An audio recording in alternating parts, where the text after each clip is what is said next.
Hey guys, welcome back to my channel. I hope you're all doing great and ready to tag along with me and my family as we explore the French-speaking side of Canada.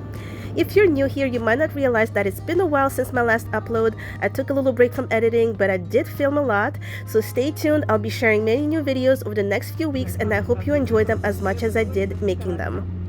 So today I'm excited to take you on a little trip to Quebec City, the capital of Canada's largest province. With around 844,000 residents, it's the oldest French-speaking community in North America and stands out for its rich history, lively culture, and French charm. If you're wondering why I picked Quebec City for my summer trip, let me share a couple of reasons. First, it's very warm and so beautiful during this time of year, which is ideal for first-time visitors to explore, especially since the winters here can be very harsh. The other big reason to visit is to experience Quebec City's amazing history and French-rooted culture. Also, I've always heard that the locals are super friendly and wanted to see it for myself if that's really true or just a stereotype. Plus, as a foodie, I couldn't wait to finally try the famous Poutine, the classic Quebec dish of fries, cheese skirts, and gravy that everyone raves so much about. Our home base for the night was the Hilton Quebec, booked on booking.com as always. I swear someday I'll branch out. I went for the corner view room and wow, it was absolutely worth it. Picture this, the majestic Chateau de Frontenac on one side, the historic Parliament building on the other, so we were feeling very VIP. The room was so roomy and super comfy with hotel amenities that made me wish I had more time to try out the heated rooftop pool, though we never quite managed to take a dip, maybe when we come back next summer. Breakfast was absolutely and honestly the real star of our stay, a huge buffet with so many choices that I almost needed a strategy guide, and we never missed a single morning. And just outside the hotel, the patio serves up an unbeatable view of Quebec City. Truly so stunning. You might need sunglasses for the scenery because the sun here is very bright. The air is sweet and crispy enough to wake up even the sleepiest traveler. This overlook is only the appetizer. Next on the tour is the Parliament building, conveniently located right across the street. It's open to curious explorers, free entry, guided tours, and plenty of photo ops. Just don't get caught snapping selfies where the sign says no. The city was buzzing with quirky art festivals, and the next building right across from ours that looked like a convention center linked to Delta Hotel seemed to be hosting a few of them. Sadly, we couldn't stick around for all the artsy happenings. Honestly, before this trip, my knowledge of Quebec and Canada was basically nice and very polite people, maple syrup, hockey, and Jim Carrey. But what really blew me away was how much locals love and care for nature. They're widely enthusiastic about their trees, bushes, and flowers. Oh my gosh, and so many pretty flowers. And the number of fruit trees, apples, plums, peaches growing right in the city floored me. Back in Washington, D.C., you'd have to drive way out to the countryside to see that kind of orchard action. Now we're stepping into the Parliament grounds through a vibrant, leafy park that feels like a secret garden. This is René Lévesque. 1922-1987, he was the Prime Minister of Quebec from 1976 to 1985. I have to admit, I'm one of those people who just can't walk past a historical plaque without stopping to read it. So naturally, we took our time meandering along these peaceful, shady park paths. The trees soared overhead, their leafy branches casting cool patterns on the ground, while the gardens burst with flowers in every imaginable color. Honestly, it felt like we'd stumbled into a living postcard. As we approached the majestic Parliament building, we were struck by how perfectly history and nature seemed to dance together in this spot. The stately architecture peeked out from the lush greenery, giving off major fairy tale vibes. It's as if Quebec City itself was saying, slow down, breathe in, and let each corner reveal its own secret chapter. What a magical place to get lost in wonder. Stepping into the Parliament Library, a charming old-world space that feels delightfully frozen in time. The vintage atmosphere is part of its appeal, with shelves packed full of legislative history. A quick background: the Parliament building itself was constructed between 1877 and 1886 after its predecessor was lost to a fire sparked by a Loyalist riot in 1849. So this new edifice kicked off a new exciting defining era in Quebec City's architectural story, boasting French Renaissance flair and ornate sculptures that make it a true showpiece.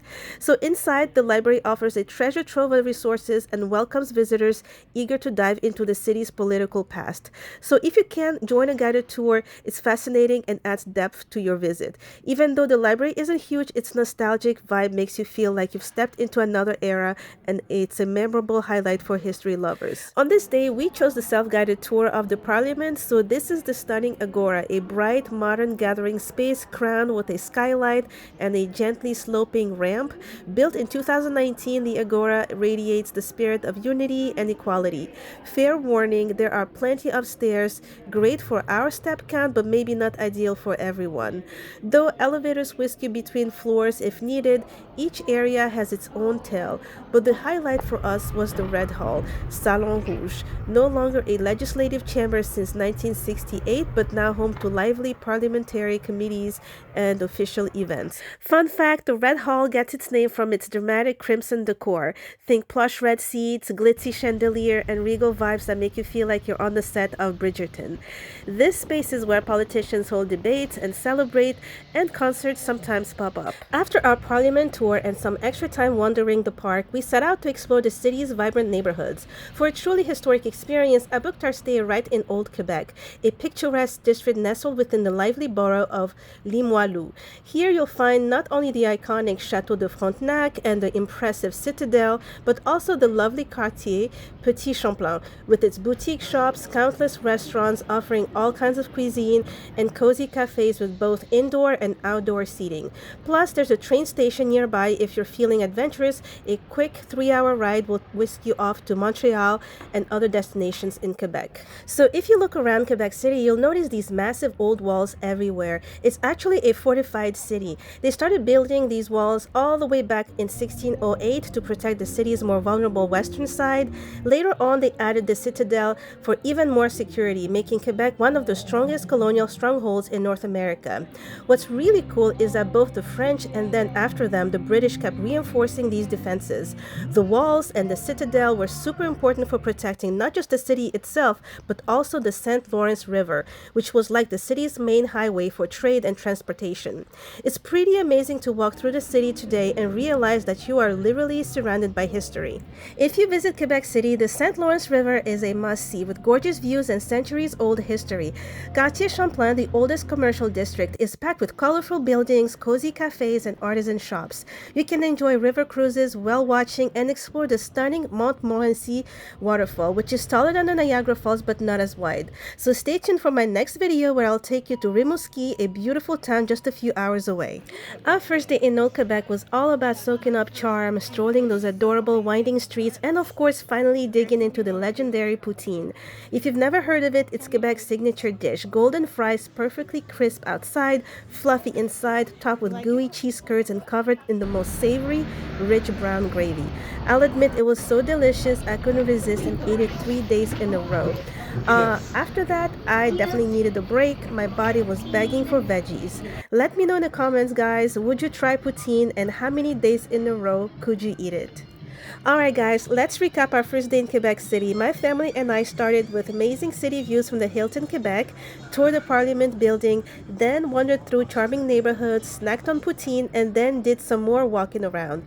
The showstopper, the Chateau de Frontenac fireworks. Every Tuesday and Thursday night, this iconic hotel becomes the backdrop for a very vibrant fireworks display that lights up the sky for about 15 to 20 minutes.